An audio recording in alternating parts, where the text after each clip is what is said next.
Ensuite, 45. Préparer des bento pour le travail, l'école, la fac ou les transports durant les voyages hors avion, par exemple pour le train, tout ça, ou la voiture.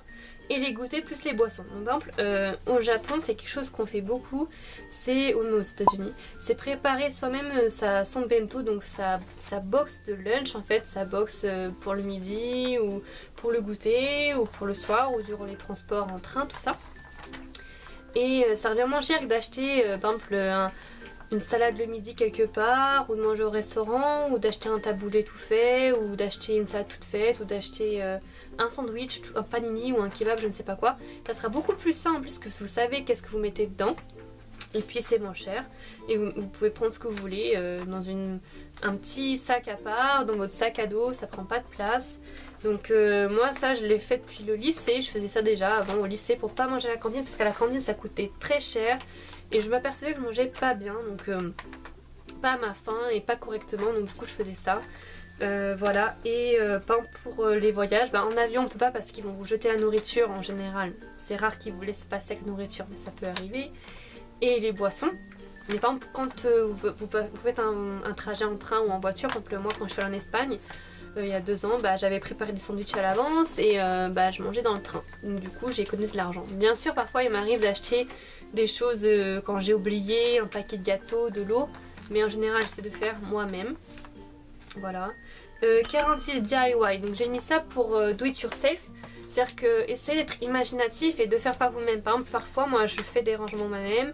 Je fais un peu de bricolage pour trouver des astuces pour ranger avec des anciens cartons ou des découpages, ou et recycler des choses pour les remplacer. Par exemple, une boîte ça peut faire une boîte à bijoux, un ancien colis vous pouvez renvoyer un colis avec, plein de choses comme ça, un petit peu d'astuces quoi.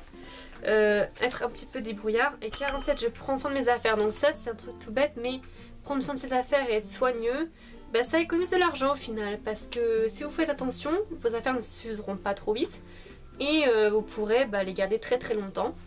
Donc comme je disais, moi ça fait des habits, ça fait j'ai des habits que ça fait au moins 7 ans, 8 ans peut-être, 6 à 8 ans que je les ai.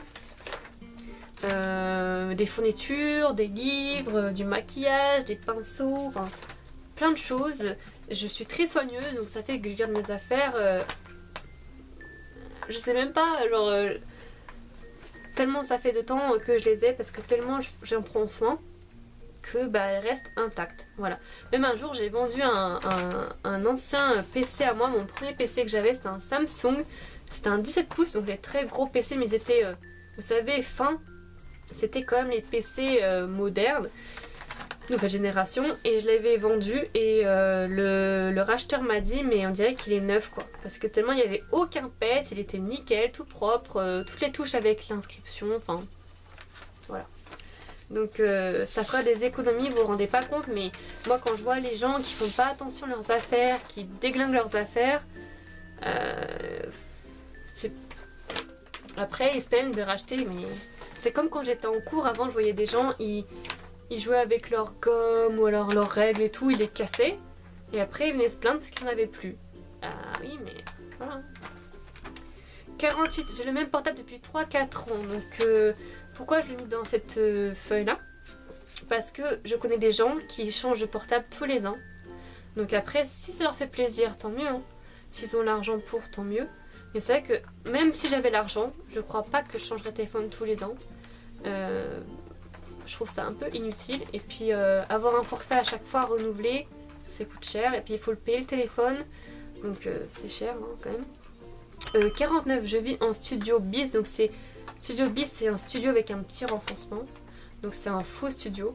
Et ça fait économiser sur le loyer, sur le chauffage, l'électricité.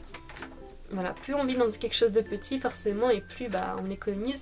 Et au moins on n'est pas encombré de trop d'affaires. Ça limite l'achat de choses. Voilà. Parce qu'on ne peut pas stocker. Donc du coup on ne peut pas être encombré. On n'a que le minimum ou vraiment ce qui nous tient à cœur. 50. Faire ses boissons, jus, yaourt, pain soi-même. Donc les boissons, moi je les fais moi-même en général, parce que j'ai la machine SodaStream, mais il m'arrive bien sûr d'acheter de temps en temps des boissons que je peux pas faire moi-même. Les jus, donc mon objectif c'est ça, c'est de pouvoir m'acheter quelque chose pour faire une machine ou un pressoir, tu sais, vous savez, manuel, pour faire les jus moi-même. Au moins je sais ce qu'il y a dedans et c'est moi qui les fais comme je veux. J'aimerais bien investir dans une yaourtière aussi, donc ça quand j'irai au Maroc j'en achèterai une. Et pour le presseur à jus aussi, tout ça j'achèterai au Maroc pour faire mes yaourts moi-même, parce que les yaourts ça coûte très cher et on peut les faire soi-même. Et faire mon pain moi-même, donc j'aimerais bien m'acheter une machine à pain aussi, donc c'est pareil quand j'irai au Maroc j'achèterai tout ça là-bas. C'est moins cher qu'ici. Et j'aimerais bien pouvoir faire ça, c'est mon objectif, donc faire mes jus, mon yaourt et mon pain moi-même. D'ailleurs au Maroc, beaucoup de gens, beaucoup de familles font leur pain eux-mêmes chez eux. Et je trouve ça très bien. Alors ensuite, 51, j'ai bientôt fini. Je sais que c'est long mais je sais que ça peut intéresser, je sais que ça peut intéresser beaucoup de personnes. Donc je ne vais plus... 51, être débrouillard, imaginatif et astucieux. Donc si vous voulez me dire mais en quoi ça fait économiser? Bah si, parce que quand on est débrouillard on trouve plein d'idées pour moins consommer et se servir de ce qu'on a déjà, pour trouver des astuces, pour être imaginatif, pour faire des rangements, des choses comme ça. Pour trouver des promos, des astuces, des...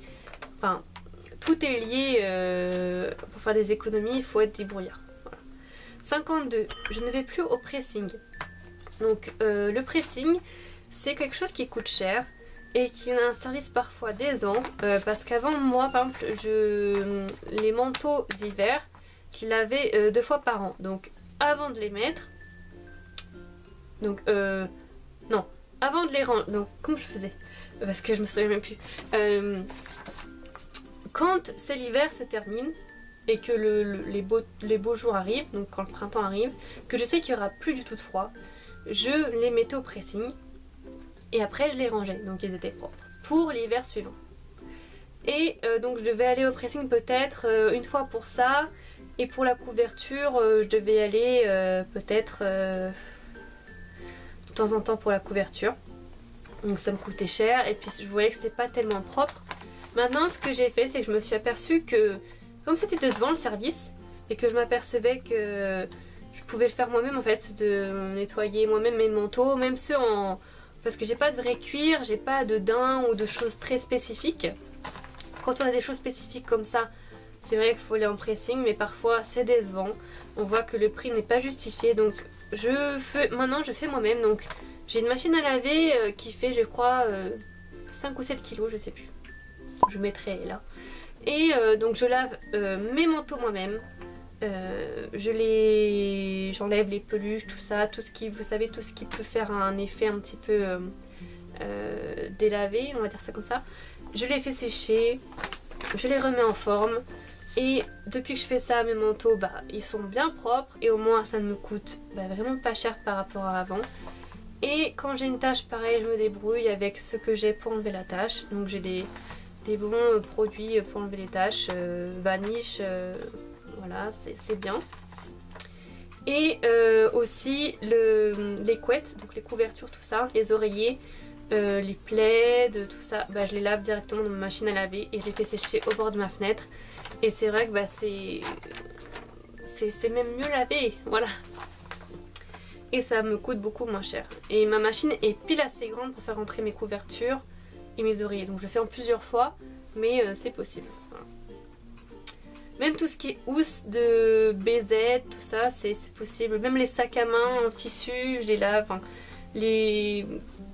tout, en fait, même les éponges, parfois, je les lave quand, par exemple, j'ai besoin les éponges pour le maquillage ou les éponges pour faire le ménage, ou tout ce qui est pour les animaux qui peut être lavé, qui a besoin d'être lavé. Après, je désinfecte ma machine en la faisant relaver à vide, voilà.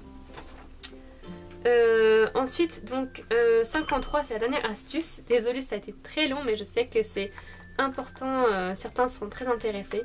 Donc, je voulais bien vous expliquer tout, pas parler vite, parce que après, vous comprendriez plus rien. Ça fait pas longtemps que j'ai trouvé cette astuce là, c'est j'utilise des plumeaux amovibles, interchangeables et déhoussables qui se lavent. Donc c'est des plumeaux lavables, donc pour faire la poussière. Donc je les secoue et après quand ils sont trop sales je les lave à la machine et je les fais sécher et hop je peux les réutiliser indéfiniment. Et des lingettes chenilles attrape poussière type lingette Swiffer pour le sol, lavable et amovible et déhaussable et interchangeable. Donc c'est, vous savez, les balais Swiffer qui attrapent la poussière là avec les lingettes Swiffer. C'est pareil sauf que c'est donc le plumeau et les lingettes sont de la même matière. C'est comme un tissu microfibre en chenille. Je vous mettrai une photo ici pour voir ce que c'est. Et ça attrape vraiment bien la poussière. Et au moins on peut les laver et c'est utilisable à l'infini en fait, jusqu'à temps que ça soit trop usé, mais franchement faut le faire. Et voilà, donc j'en ai 2 pour mon Swiffer, parce que j'ai le balai Swiffer mais j'ai changé les lingettes du coup, et un plumeau. Donc voilà, et c'est vraiment bien, ça sèche rapidement. Et les paquets de Swiffer avant, donc je prenais pas la marque Swiffer, mais je prenais, parce que des fois on n'a pas le choix, on prend la marque Swiffer parce qu'il n'y a que Swiffer. Mais je prenais la sous-marque et il faut quand même compter, pour un paquet de 20 lingettes je crois c'est au moins 5 €. Donc c'est vraiment cher. Et les plumeaux pareil c'est au moins 6 €. Et ils vendent pas les plumeaux tout seuls, il y a toujours le petit kit avec. Donc ça me faisait plein de kits à chaque fois. Donc c'était un petit peu inutile. Parce que moi je jette pas à chaque fois le petit plumeau. Et du coup c'était cher, presque peut-être 12 €, les plumeaux plus les lingettes. Puis ça partait très très vite hein, donc du coup ça fait des grosses économies pour faire le ménage. Voilà, donc c'en est tout pour cette vidéo. J'espère que ces 53 ou 54 astuces vous auront plu, que ça vous aura été utile et que ça vous servira, et que la vidéo n'a pas été trop ennuyeuse, parce que je sais que c'est une vidéo qui était très très longue. Je vais la couper en plusieurs parties, comme ça je suis sûre que ça sera pas trop dur à regarder. Voilà, donc j'espère que ça vous a plu, que ça vous aura appris des choses, que ça vous aidera pour votre installation, pour faire des économies, pour réaliser vos projets, si vous voulez voyager ou vous achetez quelque chose en particulier qui coûte cher, ou tout simplement rembourser des dettes peut-être, je ne sais pas, ou si vous êtes étudiant et en galère, voilà, comme moi quoi. Et voilà, merci d'avoir regardé ma vidéo jusqu'au bout. Merci d'être de plus en plus nombreux sur ma chaîne, je vois le nombre augmenter de jour en jour, ça me fait vraiment plaisir, ça me touche vraiment. Et merci beaucoup en tout cas de regarder mes vidéos, de me suivre sur Instagram, sur mes réseaux sociaux. D'ailleurs n'hésitez pas à me suivre sur mes réseaux sociaux, Twitter, Facebook, Instagram, Google+, et Tumblr comme d'habitude. Et à vous abonner si vous avez envie, et si ce n'est pas déjà fait, bien sûr. Et puis à liker si cette vidéo... J'arrête pas de bégayer quoi. Si cette vidéo vous a plu, n'hésitez pas à liker, voilà, au moins je sais que ce genre de vidéo vous aimez bien. Et je vous dis à très bientôt pour une prochaine vidéo. Bye bye.